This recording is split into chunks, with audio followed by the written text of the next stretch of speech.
Hello दोस्तों, स्वागत है आपका हमारे इस YouTube चैनल पे। दोस्तों, कहानी को शुरू करने से पहले एक ज़रूरी बात, अगर आपने चैनल को सब्सक्राइब नहीं किया है तो पहले आप जल्दी से चैनल को सब्सक्राइब कर दीजिए ताकि आपको हमारी आने वाली नई नई कहानियों की जो नोटिफिकेशन है वो आपको सबसे पहले मिलती रहे। तो चलिए दोस्तों, बढ़ते हैं हमारी आज की कहानी की तरफ। उम्मीद है कि आपको हमारी ये कहानी जरूर पसंद आएगी। राधिका की नई नई शादी हुई थी। उसके ससुराल का परिवार बहुत बड़ा था। 8 भाई बहन का परिवार, जिसमें राधिका का पति सबसे छोटा बेटा था। उससे बड़े 4 भाई और 3 बहनें थी। सभी शादीशुदा थे और सभी के बच्चे भी थे। राधिका अपने सास ससुर के साथ ही रहती थी और बाकी सभी भाई भाभियों की रसोई अलग अलग थी। घर में बड़ों के घूंघट का रिवाज था और फिर राधिका तो सबसे छोटी वाली बहू थी, इसलिए उसे तो पूरे परिवार के लोगों का घूंघट लेना ही था। नए नए माहौल में राधिका बहुत मुश्किल से सेट होने की कोशिश कर रही थी।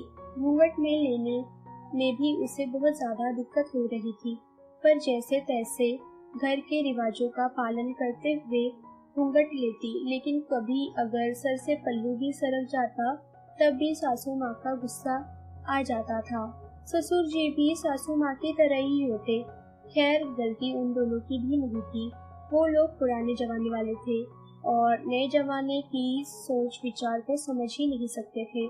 राधिका को सभी जेठानियों की सरकारी नौकरियां थी और सिर्फ उसके ही पति की नौकरी नहीं लगी थी उसके, लेकिन ससुर जी की पेंशन से घर का खर्च चल रहा था।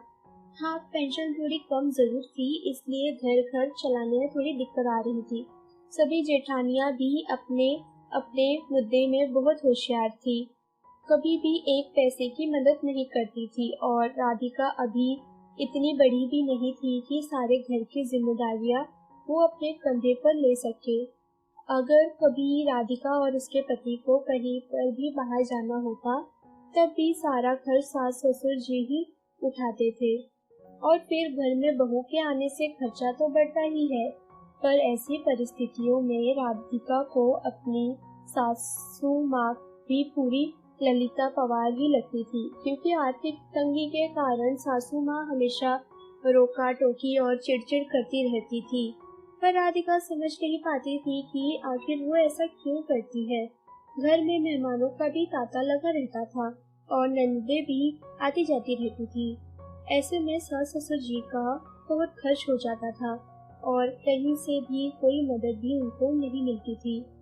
राधिका का पति भी नौकरी की तैयारी कर रहा था, पर घर में पैसों की इतनी ज्यादा तंगी आ चुकी थी कि इस बात का एहसास सास ससुर जी ने भी कभी नहीं होने दिया, क्योंकि वो जानते थे कि आखिर राधिका और उसका पति भी थे तो बच्चे ही।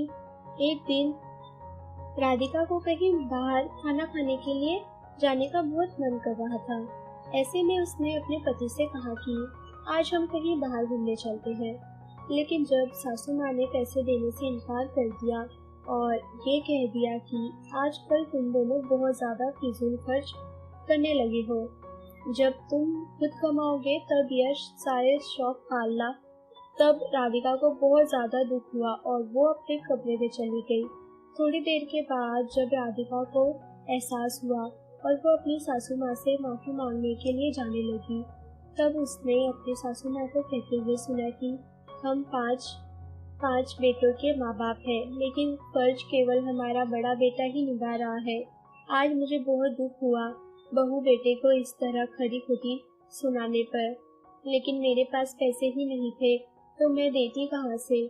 मैं कभी नहीं चाहती हूँ कि उन्हें भनक भी लगे कि हमारे पास अब बिल्कुल भी पैसे नहीं है। ये तो ठीक है कि हमारा बेटा सुभाष हमें पैसे दे देता है और उसकी मदद से हम घर खर्च चला लेते हैं, वरना तो हम क्या करते हमें भी नहीं पता। जब तक छोटे बेटे की अच्छे से नौकरी नहीं लग जाती तब तक तो सुभाष को अपनी पत्नी से छुप छुप कर ही हमें पैसे देने पड़ेंगे।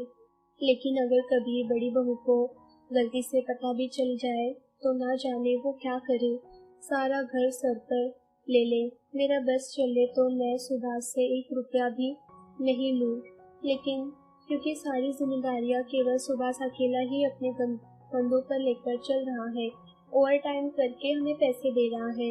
अगर उसकी तनख्वाह से पैसे कम होते तो उसकी पत्नी को पता चल जाता, इसलिए वो हमारे लिए दुगनी मेहनत कर रहा है और बाकी सभी बेटे बहुओं को तो हमसे कोई मतलब ही नहीं रह गया है।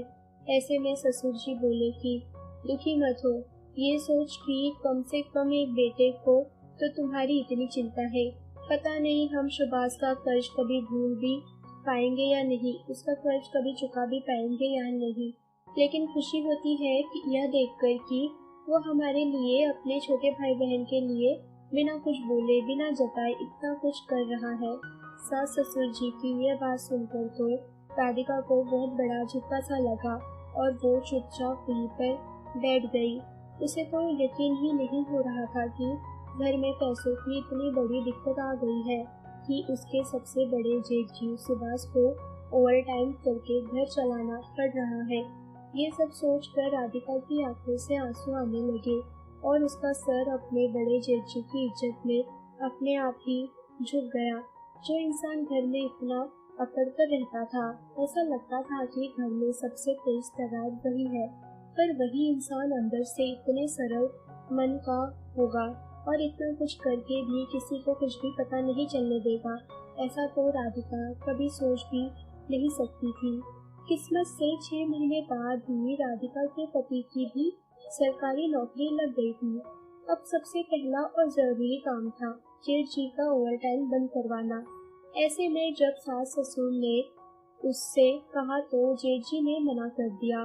उन्होंने कहा कि अभी अभी नौकरी लगी है, उन बच्चों के भी कुछ अरमान होंगे, उन्हें वो पूरा करने दीजिए और मैं घर घर चला ही रहा हूँ ना।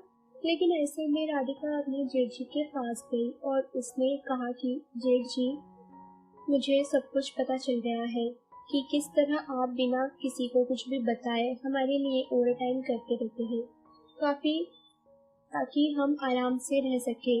मुझे तो हमेशा यही लगता था कि आप बहुत ज्यादा सख्त इंसान हैं, लेकिन आपका ये छुपा हुआ रूप देखकर मैं आपकी पिता समान इज्जत अब करने लगी हूँ। जैसे एक बाप अपने बच्चों की इच्छाओं को पूरा करने के लिए मेहनत करता है, वैसे ही आपने हमारी इच्छाओं का पूरा ख्याल रखने के लिए ओवर टाइम किया है।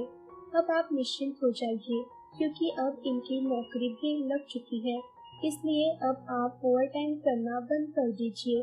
राधिका के मुंह से ये सारी बातें सुनकर सुभाष जी भी गदगद हो गया और उसने कहा कि ठीक है, मैं ओवर टाइम करना बंद कर दूंगा, लेकिन तुम हमेशा याद रखना।